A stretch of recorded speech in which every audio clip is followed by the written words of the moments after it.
Good morning students. आज का है 5वां लेक्चर सेकेंड ईयर अकाउंट के लिए मैथ विषय का। जैसा कि चैप्टर स्टार्ट करने से पहले संबंधों के बारे में बताया जा चुका है और उनके प्रकार के बारे में भी बताया जा चुका है। जैसा कि इस प्रश्न में निर्धारित कीजिए कि क्या निम्नलिखित संबंधों में से प्रत्येक स्वतुल्य सममित तथा संक्रमक हैं। तो आपको स्वतुल्य सममित और संक्रमक का परिभाषा मालूम होना चाहिए, तभी इन प्रश्नों का सॉल्यूशन समझ में आएगा। स्वतुल्य आप जानते हैं कि यदि x रेखा y की समांतर है तो x x के भी समांतर है, यह स्वतुल्य होता है। सममित संबंध आप जानते हैं कि x का जो संबंध y से है, यदि वही संबंध y का x से हो जाए तो वह सममित संबंध होता है। और संक्रमक संबंध के बारे में भी बताया जा चुका है कि जो संबंध x का y से है और वही y का z से हो, तो x का z से वही संबंध हो जाए तो वह संक्रमक संबंध कहलाता है। उसी से संबंधित इन परिभाषाओं से ही संबंधित ये प्रश्न है। पहला प्रश्न है समुच्चय बराबर 1 2 3 13 14 में संबंधार इस प्रकार परिभाषित है कि r is equal to x y such that 3x minus y is equal to 0। इस प्रश्न का सॉल्यूशन सबसे पहले हम क्या करेंगे, a is equal to जो दिया हुआ है 1 2 3 13 14 और जो संबंध दिया हुआ है r is equal to x y such that 3x minus y is equal to 0। इससे हम क्या करेंगे, 3x minus y is equal to 0, y is equal to 3x हो जाएगा। इसमें x is equal to 1, x is equal to 2, x is equal to 3, x is equal to 4 इसमें रखेंगे तो x y के भिन्न भिन्न मान प्राप्त होंगे। x बराबर 1 रखने पर y का मान 3 आएगा, x बराबर 2 रखने पर y का मान 6 आएगा, x बराबर 3 रखने पर y का मान 9 आएगा, x बराबर 4 रखने पर y का मान 12 आ जाएगा। तो r के एलिमेंट्स हो जाएंगे 1 3 2 6 3 9 4 12। अब जो है इसमें 1 1 नहीं है, 1 1 does not belongs to r, इसलिए यह क्या है, स्वतुल्य नहीं है। और इसमें 1 3 बिलोंग्स टू r, तो 3 1 does not belongs to r, 3 1 इसमें नहीं है, इसलिए 3 does not belongs to r।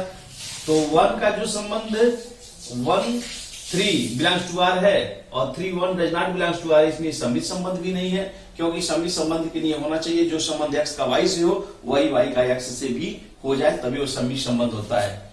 और संक्रमक संबंध को दिखाना है तो जो संबंध x का y से है और वही y का z से हो, तो x का y संबंध z से हो जाए तब वो संक्रमक संबंध होता है। तो ऐसे में 1 3 belongs to r, 3 9 belongs to r, 1 3 belongs to r है और 3 9 बिलोंग्स टू r है, परंतु 1 9 does not belongs to r, वह संबंध नहीं हो पा रहा है 1 9 का, तो इसलिए वह क्या हो जाएगा, संक्रमक नहीं होगा, नहीं है। इसी प्रकार से दूसरा क्वेश्चन है प्राकृतिक संख्याओं के समुच्चयन में r is equal to x y such that y is equal to x plus 5 तथा x less than 4 द्वारा परिभाषित संबंधार है। तो इसमें जो है इसका सॉल्यूशन जब हम निकालेंगे तो यह प्राकृतिक संख्या आप जानते ही हैं, accounting number is called natural number, n is equal to 1 2 3 4 5 dot dot और r is equal to दिया हुआ है कि x y such that y is equal to x plus 5 तथा x less than 4। यदि x का मान 4 से छोटा होना चाहिए तो y is equal to x plus 5, यहां से भी y is equal to निकाल लेंगे, y is equal to दिया है x plus 5, x के भिन्न भिन्न मान के लिए y का मान निकालेंगे तो x बराबर 1 रखने पर y का मान 6, x बराबर 2 रखने पर y का मान 7, x बराबर 3 रखने पर y का मान 8। तो r के एलिमेंट हो जाएंगे 1 6 2 7 3 8। यहां भी 1 1 does not belongs to r, स्वतुल्य नहीं है इसलिए, और 1 6 बिलोंग्स टू r है, 6 1 does not belongs to r है, अतः सममित भी नहीं है। फिर इसी प्रकार से जो है आपका जो है संक्रमक भी नहीं है। इसी प्रकार क्वेश्चन नंबर 3 है कि प्राकृतिक क्वेश्चन नंबर 3 है समुच्चय बराबर 1 2 3 4 5 6 में r equal to x y such that y भाज्य है x से, y भाज्य है x से द्वारा परिभाषित संबंध आ है। तो a इक्वल टू तो दिया है 1 2 a की जो एलिमेंट्स है सेट a के एलिमेंट्स 1 2 3 4 5 6 हैं और r दिया हुआ है कि x y such that y भाज्य है x से। तो 1 1 1 2 3 4 5 6 1 1 से विभाज्य है, 2 1 से विभाज्य है, 3 भी 1 से विभाज्य है, 4 भी 1 से विभाज्य है, 5 भी 1 से विभाज्य है, 6 भी 1 से विभाज्य है। फिर इसी तरह से 2 2 से विभाज्य है, 4 2 से विभाज्य है, 6 2 से विभाज्य है, 3 3 से, 3 6 से, 4 4 से, 5 5 से, 6 6 से विभाज्य है। तो अर्थात हम कह सकते हैं 1 1 2 2 3 3 4 4 5 5 6 6 बिलोंग्स टू R, क्योंकि यह है ये R का एलिमेंट्स है ये, अतः यह R स्वतुल्य है। और 1 2 बिलोंग्स टू R और 2 1 does not belongs to R, 2 1 इसमें नहीं है, 2 1 does not belongs to R, अतः यह संक्रमक नहीं है। और 1 2 बिलोंग्स टू R है, 1 2 इसमें है, 1 2 बिलोंग्स टू R है और 1 4 बिलोंग्स टू भी R है, इसलिए 1 4 भी क्या हो जाएगा, बिलोंग्स टू R होगा। इसमें 1 4 भी बिलोंग 1 4 भी R का एलिमेंट है, 1 4 बिलोंग्स टू R है। तो जो संबंध इसका इससे है वही संबंध इसका इससे है, तो वही संबंध इसका इससे हो जा रहा है, इसलिए यह क्या है, संक्रमक है। क्योंकि संक्रमक का परिभाषा आपको बताया चुका है कि जो संबंध x का y से है और वही संबंध y का z से हो, तो x का संबंध वही z से हो जाए तो वह संक्रमक होगा। तो वही 1 2 बिलोंग्स टू R है, 1 4 बिलोंग्स टू R है, तो 1 4 बिलोंग्स टू R होगा, अतः यह संक्रमक है। प्रश्नावली 1 का क्वेश्चन नंबर 2, क्वेश्चन नंबर 1 पांचवें लेक्चर में हम हल कर चुके हैं। अब है क्वेश्चन नंबर 2। क्वेश्चन नंबर 2 है, सिद्ध कीजिए कि वास्तविक संख्याओं के समुच्चय R में R equal to a b such that a less than R equal to b square द्वारा परिभाषित संबंध R न तो स्वतुल्य है, न सममित है और न ही संक्रमक है। बच्चों परिभाषा याद होना चाहिए, स्वतुल्य क्या है, सममित क्या है और संक्रमक क्या। बार बार इस पर दबाव डाला जा रहा है कि परिभाषा याद करें, परिभाषा याद नहीं रहेगा, सवाल समझ में नहीं आएगा। दिया है कि R जो है वास्तविक संख्या है, तो R इक्वल टू वास्तविक संख्याओं का समुच्चय और R की वैल्यू दिया हुआ है, R equal to a b such that a less than R equal to b square, जहां ए बी वास्तविक संख्या है। स्वतुल्य के लिए अगर मान लिया जाए कि a बराबर 1/2, तो b स्क्वायर का मान 1/4 होगा।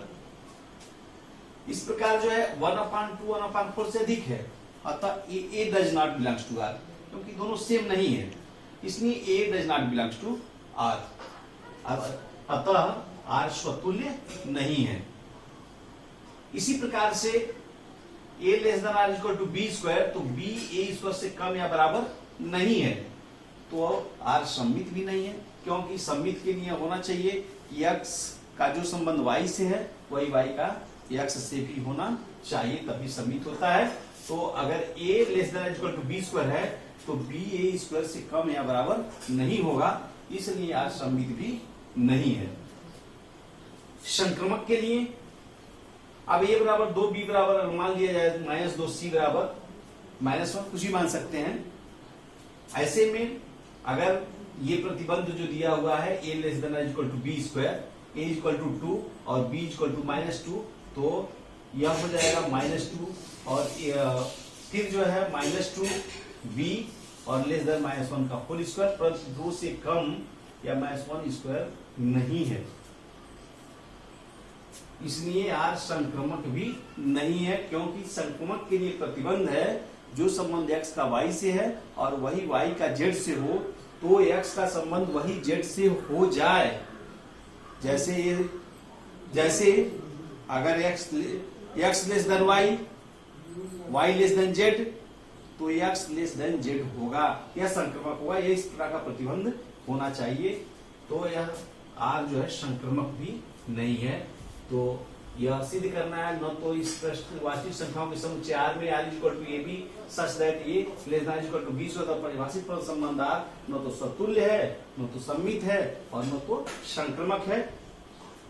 अगला क्वेश्चन है, जांच कीजिए क्या समुच्चय 1 2 3 4 5 6 में are equal to a b such that b equal to a plus 1 द्वारा परिभाषित संबंध आर स्वतुल्य, सम्मित और संक्रमक है। वही क्वेश्चन है, इसमें ए का अवयव दिया हुआ है और R equal to a b such that b equal to a plus 1, यहाँ से ए इक्वल टू 1 लेंगे तो बी की वैल्यू 2 हो जाएगी, ए का मान 2 लेंगे तो बी की वैल्यू और 3 हो जाएगी, ए का मान जो है अगर 3 लेंगे तो बी का मान 4 हो जाएगा। ऐसे यह आर के अवयव प्राप्त हो जाएंगे। अब यहाँ से 1 2 2 3 3 4 4 5 और 5 6 आर के अवयव हो गए।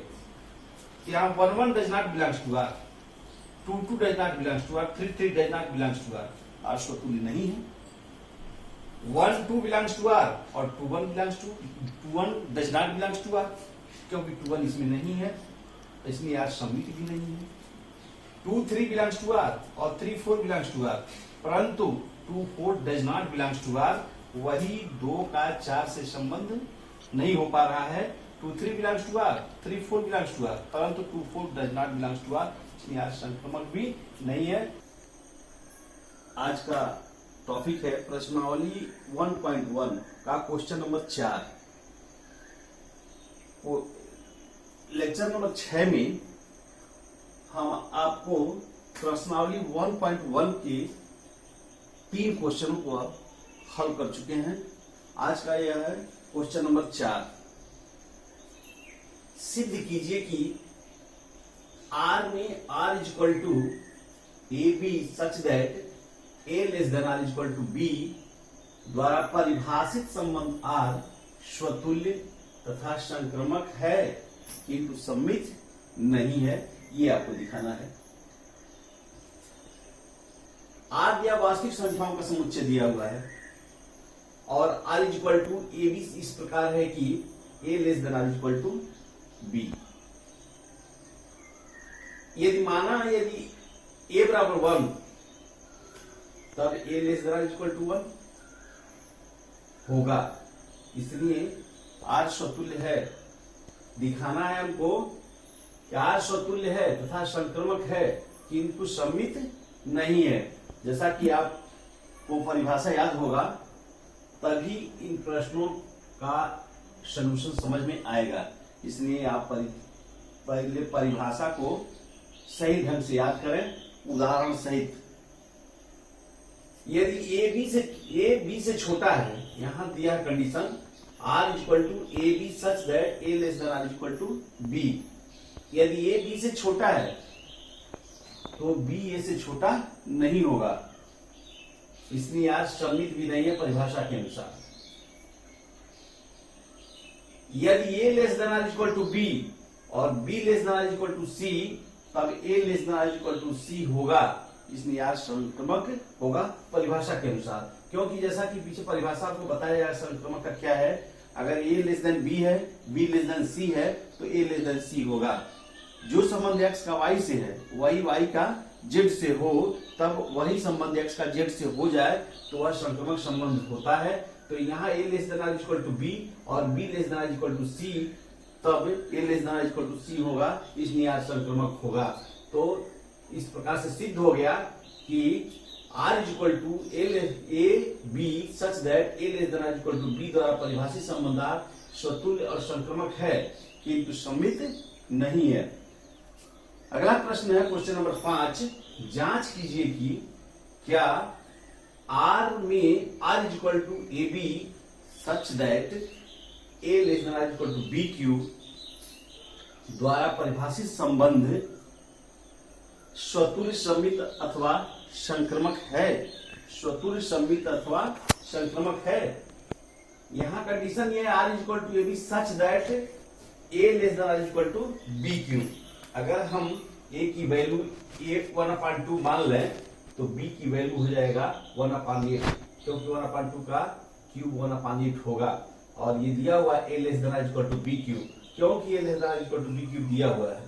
इस प्रकार अगर 1/2 1/8 से कम नहीं है, अतः r स्वतुल्य नहीं है। सेकंड कंडीशन, यदि a less than equal to b cube, तो b a क्यूब से कम या बराबर नहीं है, इसलिए r सममित भी नहीं है। तीसरा, यदि a less than equal to b cube, b less than equal to c cube, तब a less than equal to c cube का होना सत्य नहीं है, अतः r संक्रमक भी नहीं है।